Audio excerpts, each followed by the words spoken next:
pessoal, vou fazer um breve resumo aqui antes de começar o vídeo para a gente entender melhor como os gregos chegaram nesse conceito de paideia.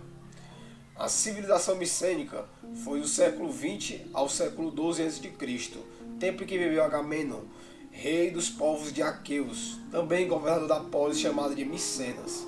O segundo período temos os tempos homéricos, que foi do século XII ao século VIII.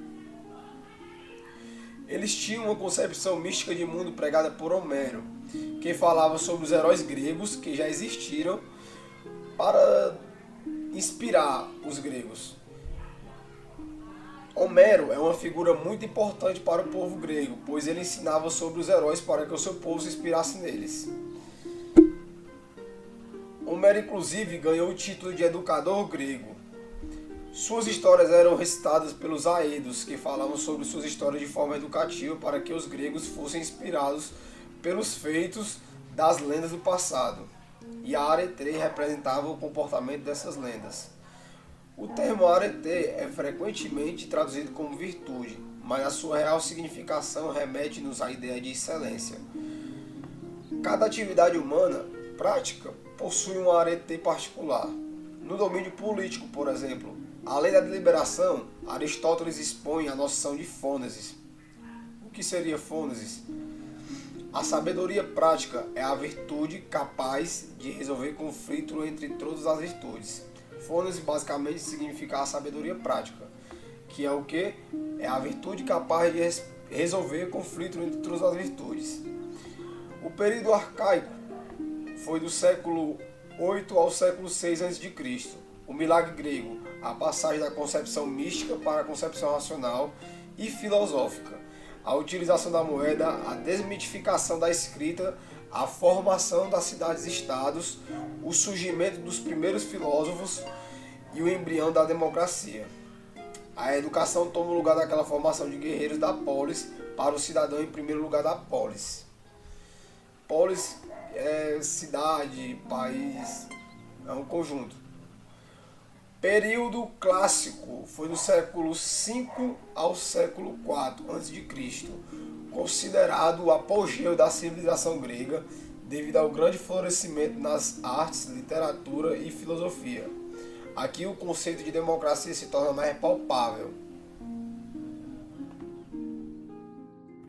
Paideia é um termo do grego antigo empregado para sintetizar a noção de educação na sociedade grega clássica.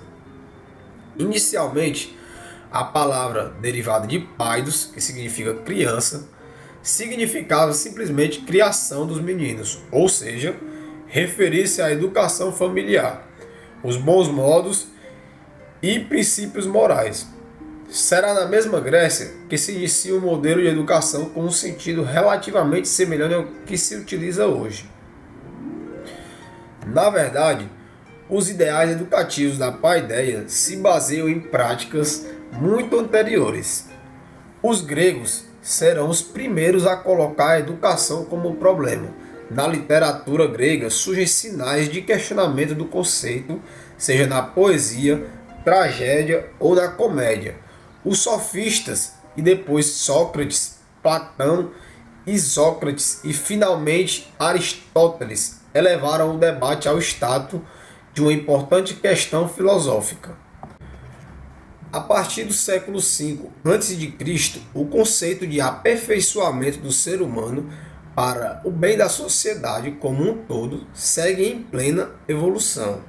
A noção agora vigente é que, para além de formar o homem, a educação deve ainda formar o cidadão, deixando de ser suficiente a simples e antiga educação baseada na ginástica, música e gramática. O conceito acabado da paideia torna-se o ideal educativo da Grécia clássica. Com o tempo, passou-se a designar o resultado do processo educativo que se prolonga por toda a vida do ser humano, muito para além da escola. Até os dias de hoje, os seus ideais são imitados em praticamente todo o mundo, como um perfeito entendimento de formação social do ser humano. Antes disso, o conceito que originalmente exprimiu o ideal de formação grega estava contida em outro termo. chamado de arete, que significa basicamente adaptação perfeita, excelência e virtude. Formulada e explicitada nos poemas homéricos, a arete era entendida como um conjunto de qualidades físicas, espirituais e morais, e também como atributos da natureza, como por exemplo bravura, coragem, força, destreza, eloquência, capacidade de persuasão e, enfim, a heroicidade. Como grande exemplo disso, temos Leônidas, que impediu a passagem de milhares e milhares de peças com apenas 300 homens pelos portões de fogo.